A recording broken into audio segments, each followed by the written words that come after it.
The crowd started laughing before he even stepped onto the field. It wasn't mean laughter, more like the kind that comes when people can't believe what they're seeing.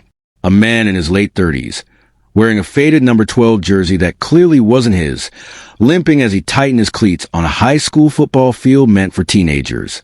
The sunset burned behind him, turning the stadium gold and orange as the autumn wind carried the smell of popcorn and rain.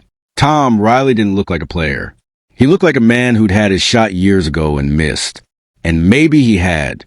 But as he glanced toward the stands and saw his son Jake waving, that same bright grin he used to see in the mirror when he still believed in himself, Tom knew he couldn't turn back now. He had promised Jake this game. The annual charity match, Small Town Pride, old players against new blood, was supposed to be harmless fun. But the coach, Mark Daniels, had made a joke during sign-ups that changed everything. "We could always use a guy to fetch the water bottles," he'd said, and everyone laughed. Tom smiled with them at first. Then something in him snapped. "I can play," he'd said quietly. The laughter stopped, only to return louder. That's how he ended up here now, standing on the 50-yard line, while whispers rippled through the crowd.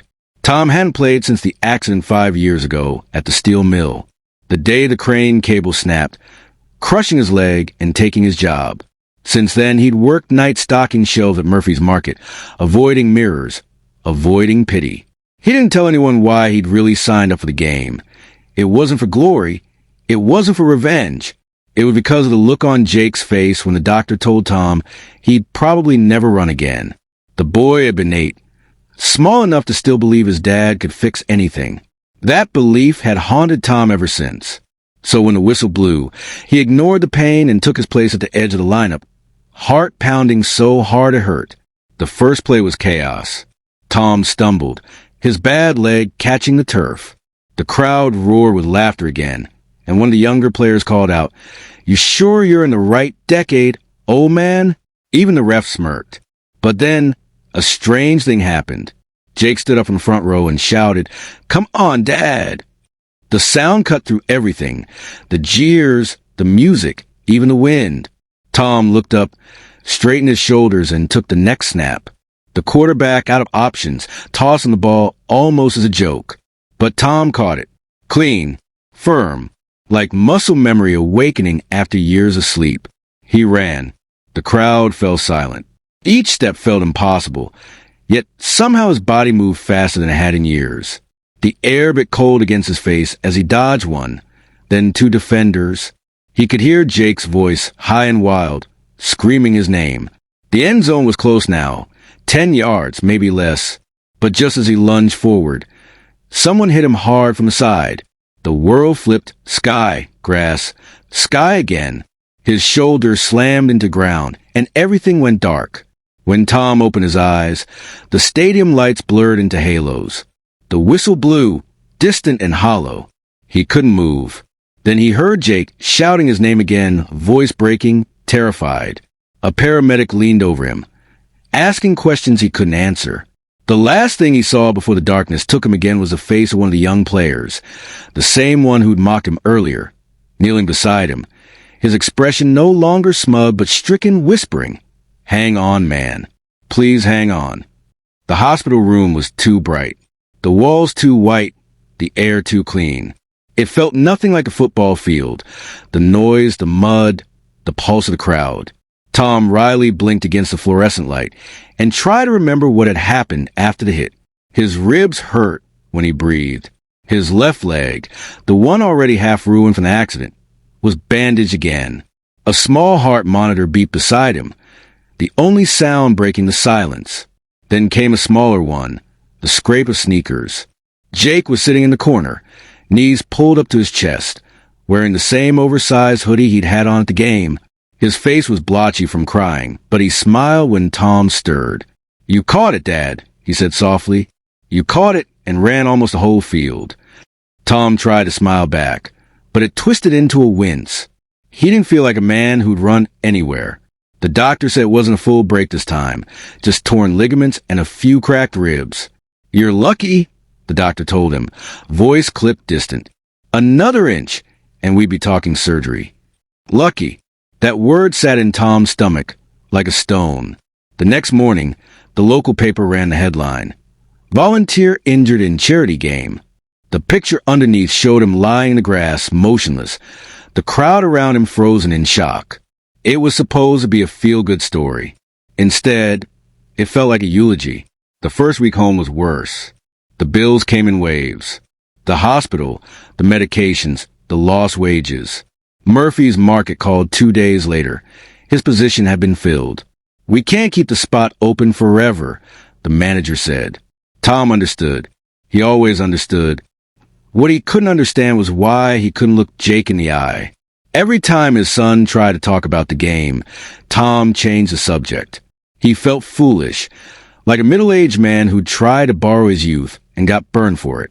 But late one night, while the house was still, he heard Jake whisper through the cracked bedroom door, "Mom, he almost did it. He could have scored.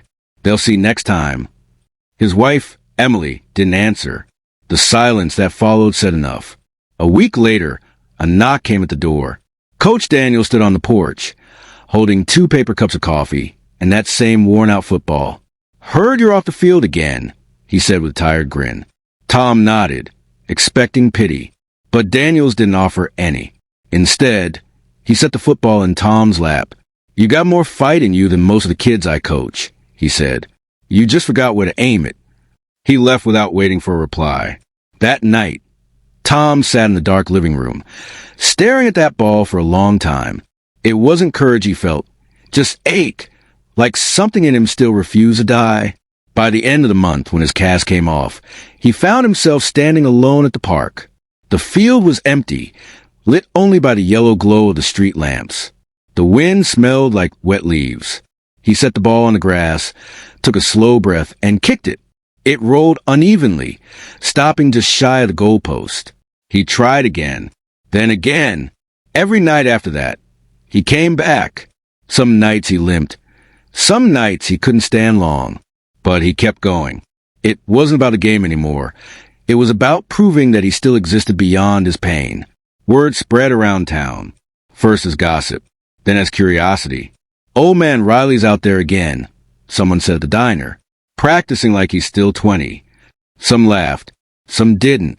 Jake started joining him after school, running slow laps around the field while his dad worked on balance and footwork. Emily came too sometimes, sitting in the bleachers, quiet but watching. The first time Tom made a full lap without stumbling, Jake clapped so loud it echoed. "You did it, Dad," he shouted. And for the first time in years, Tom felt something like pride instead of regret. As winter rolled in, the practices turned brutal. Frost bit at his lungs. His old injury screamed with every step, yet he kept training. Not because he thought he'd play again, but because the thought of stopping felt worse. Coach Daniels joined him one night, hands in his coat pockets, breath fogging in the cold air. "Town's holding another charity match this spring," he said casually. "Rematch against Eastwood." Tom kept stretching, pretending not to hear, but his heart jumped. Daniels smiled. "They probably won't expect you back, which is why you should be there." Then he walked away. For days, Tom tried to ignore it. He told himself he was too old, too slow, too tired. But every time Jake asked to throw the ball, every time he saw that glimmer of belief in his son's eyes, something inside him refused to quit. When the sign-up sheet went up at the rec center, his name appeared first. No fanfare, no announcement, just Tom Riley. On the day of the rematch, the air was crisp with early spring. The same bleachers, the same field. But this time, when Tom walked across the grass, there was no laughter, just quiet curiosity. Some clapped, some simply nodded. Jake sat in front row again, holding a handmade sign that read, "Never too late." As Tom laced his cleats, Coach Daniels leaned over and said, "They laughed last time. Let's give them something to remember this time." Tom smiled faintly, tightening the straps on his leg brace. "Yeah," he said, his voice steady now. "Let's see who's laughing when the whistle blows."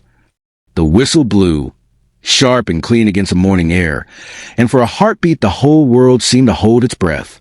Tom Riley crouched low, the grass cool and damp beneath his fingertips. Across the field, the Eastwood players, young, fast and cocky, were already smirking, whispering to one another. They remembered him. The man who'd fallen. The man who'd been carried off the field on a stretcher. To them, this was entertainment. A comeback story they expected to crash and burn. But Tom wasn't here for them. He was here for the boy in the stands, the one gripping that "never too late" sign so hard his knuckles turned white. The first play came fast. A blur of jerseys and bodies. Tom moved slower now, more measured. His legs still protested every stride, but his eyes saw everything. The small details of young players missed. The shifting hips, the telegraph throws, the weak gaps in their defense. He read the field like a man who'd watched life from both sides. On the ground and getting back up, the ball snapped, and Tom saw it coming before the quarterback even turned. He stepped into the lane, hands steady, and caught it midair. For 1 second, the world froze. The crowd gasped. Tom ran. The field stretched wide before him. His breath came in ragged bursts, but the rhythm felt right. One defender lunged, missed. Another clipped his shoulder, but Tom didn't slow.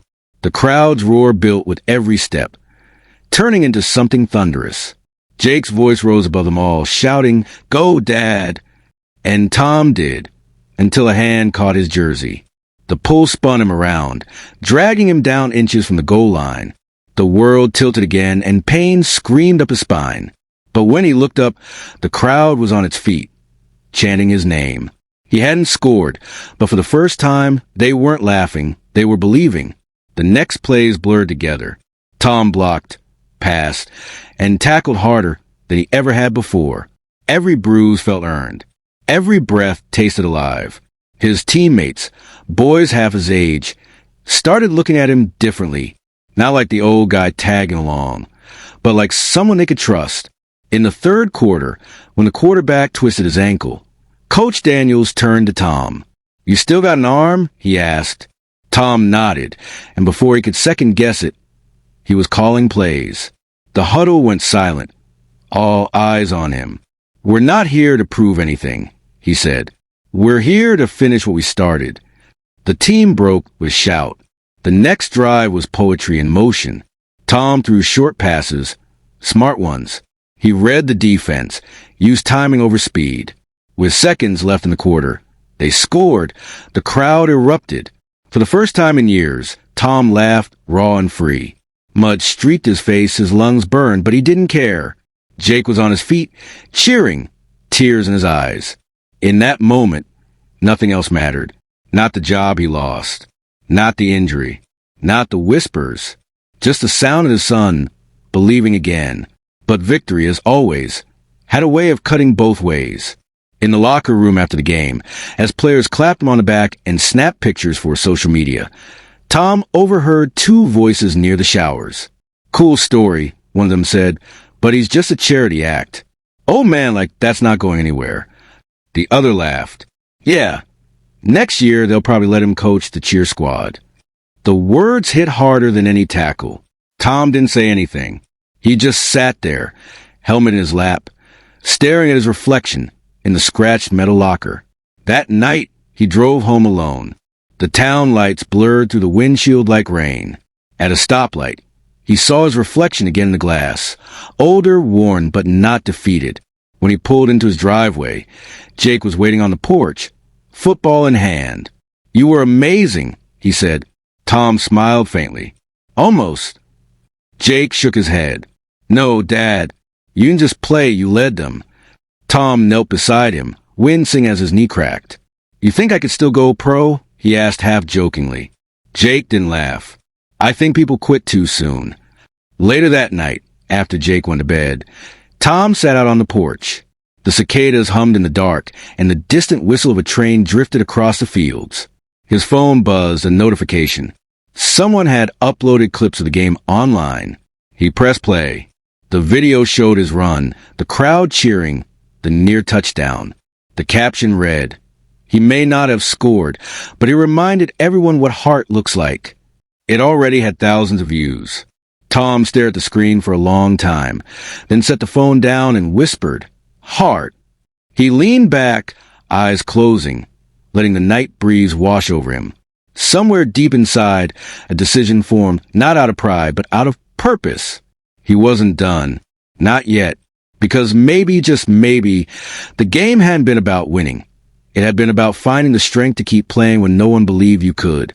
A year later, the same wind that once carried laughter now carried cheers. Tom Riley stood on the edge of a professional tryout field, helmet under his arm, the air alive with the buzz of cameras and chatter. The video from the charity game had exploded online. 3 million views, interviews, local news calling him the comeback dad. People loved the story. The broken man who ran again, the father who refused to quit. But now, under the sharp glare of stadium lights, it didn't feel like a story. It felt like Judgment Day. Every young athlete stretching nearby looked faster, stronger, hungrier. Yet none of them had scars like his. And Tom knew scars were where strength learned to live. He adjusted the brace on his leg, looked toward the stands, and saw Jake, taller now, camera in hand, grinning from ear to ear. "You got this, Dad," he shouted, voice cracking through the air like lightning. When the whistle blew, time folded into silence. Tom's first sprint wasn't pretty. His legs screamed, his lungs burned, but he didn't stop. Each drill came like a wave, tackling dummies, passing routes, speed runs. Coaches scribbled notes, expressionless. On the third set, a pass zipped his way. He dove, something he hadn't dared in years, and caught it inches from the turf. Grass tore his skin. Pain flashed bright.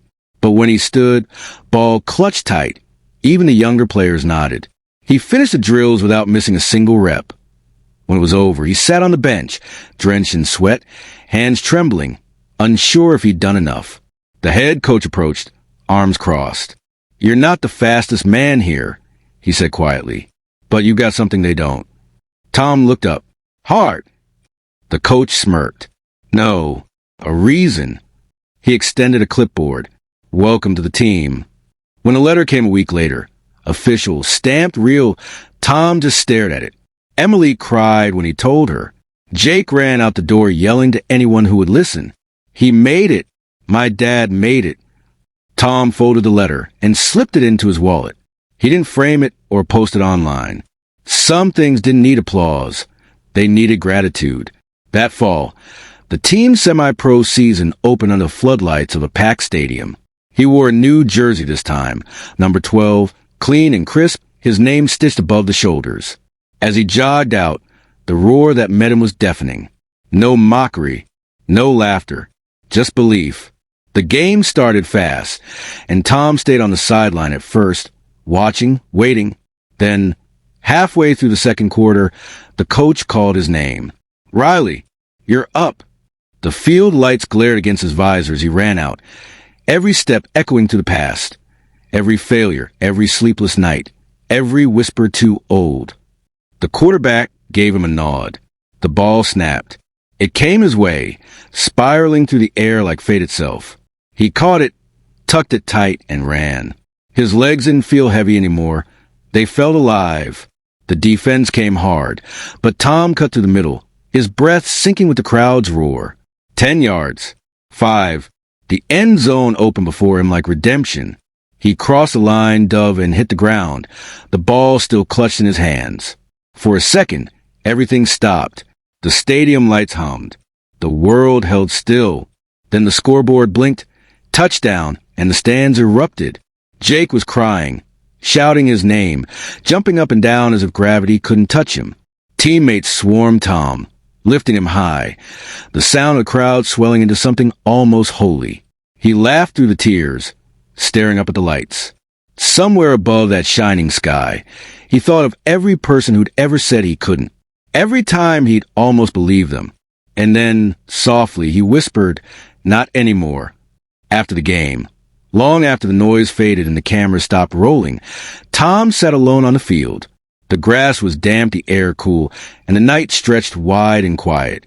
He placed his helmet beside him and looked at the scoreboard still glowing faintly in the dark. He'd won more than a game tonight. He'd won his life back. In the distance, Jake walked down the bleachers toward him, holding 2 sodas.